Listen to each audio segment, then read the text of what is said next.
Saudações exploradores, bem-vindo mais uma vez ao canal Ciência e Fé, uma jornada de descoberta aqui narrando, Gabriel Rocha. Bom, como todos sabemos, infelizmente ocorreu um acidente aéreo.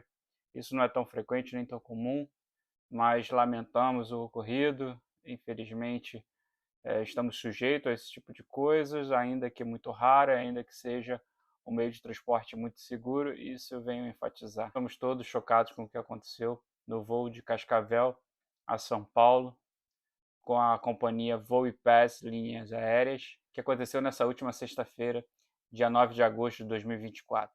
Mas o que aconteceu? Qual foi o problema? Bom, vamos mudar esse modelo aqui, apesar de ser uma nave espacial, mais para explicar alguns conceitos, e acho que vai caber, vai ser possível um bom entendimento. Gosta desse tipo de conteúdo? Então já se inscreva no canal, ative o sininho para não perder nenhum conteúdo. A aeronave modelo ATR-72 é um avião turbo-hélice de curta distância, que conecta cidades próximas. Foi desenvolvido e produzido na França e na Itália com capacidade de até 72 passageiros. É um avião seguro e diversas companhias brasileiras possuem esse modelo. Além disso, diversos países usam também esse modelo. Mas afinal, o que aconteceu com esse voo? Por que dessa tragédia? A aeronave entrou em queda na condição de parafuso chato, que é isso que estão vendo no vídeo. Cai verticalmente, rodando no seu próprio eixo. Isso por causa do que chamamos de stall. E como ocorre o stall? Quando a aeronave não tem velocidade suficiente, o fluxo de ar sobre as asas não é suficiente para gerar sustentação, fazendo com que o avião perca altitude rapidamente. Assim vemos que o que mantém uma aeronave no ar é a sustentação do ar, ou seja, o ar passa pelas asas e esse fluxo faz com que a aeronave consiga planar no ar.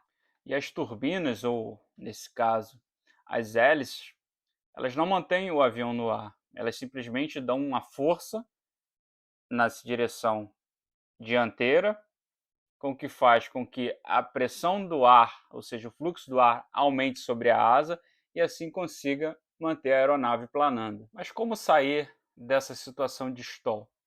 Bom, o stall é uma situação que pode ser comum na aviação, não é algo absurdo ou surreal de acontecer, e os pilotos são altamente preparados para lidar com esse tipo de situação.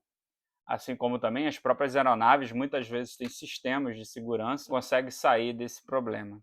O stall ocorre devido à aeronave perder esse fluxo nas asas, devido a uma baixa velocidade, por exemplo, e não tendo a sustentação, a nave entra em queda, e nesse caso entrou em parafuso. Ok, e para sair dessa situação, o que o piloto precisa fazer? Uma vez que está entrando em queda, o piloto precisa abaixar o bico para que aos poucos vá levantando o bico, a aeronave vai ganhando fluxo de ar nas asas e assim consiga planar novamente. Se cair em linha vertical, não é suficiente, o fluxo precisa ser contínuo nessa direção, na direção contrária ao voo. Então, uma vez que o bico é direcionado para baixo, a asa começa a receber o fluxo de ar nessa mesma direção e aos poucos ele vai inclinando o bico e pronto, ganhou sustentação novamente e pode dar sequência ao voo. Mas como eu falei, não é algo muito absurdo ocorrer, não é uma situação de desespero. Os pilotos são altamente treinados para esse tipo de situação. Mas afinal, por que o avião caiu? Uma vez que os pilotos estão preparados para esse tipo de situação. Bom, não temos como responder uma vez que a caixa preta ainda não foi aberta. Se surgem hipóteses de gelo na asa, enfim, vão surgir mil hipóteses, mas a afirmação correta só após análise e estudo. A questão é, entrou em stall, ou seja, a velocidade da aeronave foi inferior à necessária para ter o fluxo suficiente para manter a aeronave planando, e algo ocorreu para que essa velocidade tenha sido diminuída, e algo ocorreu também para que o piloto não pudesse fazer essa manobra de abaixar o bico e conseguir novamente planar. Mas isso, talvez nas próximas semanas, tenhamos de fato essa resposta. Mas venho frisar, o meio de transporte, a aviação, é o mais seguro existente. Acontece que quando um caso desse ocorre, nós temos um número aí de dezenas de pessoas que vêm, infelizmente, a perder a vida. Isso acaba tendo uma visibilidade muito grande, isso sai em todas as manchetes, isso está em todos os canais de TV, entra plantões de televisões a mostrar o que aconteceu, a ficar cobrindo esse acidente. Mas pronto, então, pequenos voos, pequenas naves entraram em queda, e isso é um número muito significativo. Se você pegar uma estrada em um final de semana, tem uma quantidade de mortos muito maior do que um avião naquela mesma semana, que provavelmente é zero. O que devemos entender também é que são mais de 42 mil aeroportos no mundo. Existem aeroportos que têm centenas de voos por dia. Às vezes uma cidade tem 2, 3 aeroportos. São mais de 100 mil voos que ocorrem por dia. E na maioria dos dias sem nenhum incidente. Às vezes, a cada 2, 3 anos ocorre um acidente. Mas pronto, às vezes esse único acidente tem uma proporção muito grande devido ao elevado número de pessoas que vêm a falecer. Às vezes centenas, às vezes um voo que tem centenas de pessoas.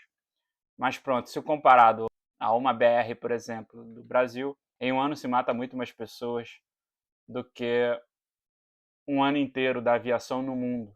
Então, não tenha medo, é simplesmente um alarde muito grande devido à quantidade de acidentes, mas pronto, isso aqui se trata, esse aqui não, porque é uma nave espacial, esse de fato tem um risco muito grande, mas um avião, sim, tem um nível de segurança muito grande, tem todo o aparato de segurança da própria aeronave, que às vezes independe do piloto, o piloto nem precisa fazer nada, a própria aeronave se autoajusta, e tem também o treinamento dos pilotos e pronto, é muito seguro, extremamente seguro. Pode confiar, não desista dos seus voos. Bom, espero que vocês tenham gostado. Aqui no canal encontramos mais informações, falamos sobre o espaço. O último vídeo aqui falamos sobre a ideia dos marcianos em Marte. Então clique aqui e já assista. Muito obrigado por assistir esse vídeo até aqui. Me chamo Gabriel. Câmbio, desligo.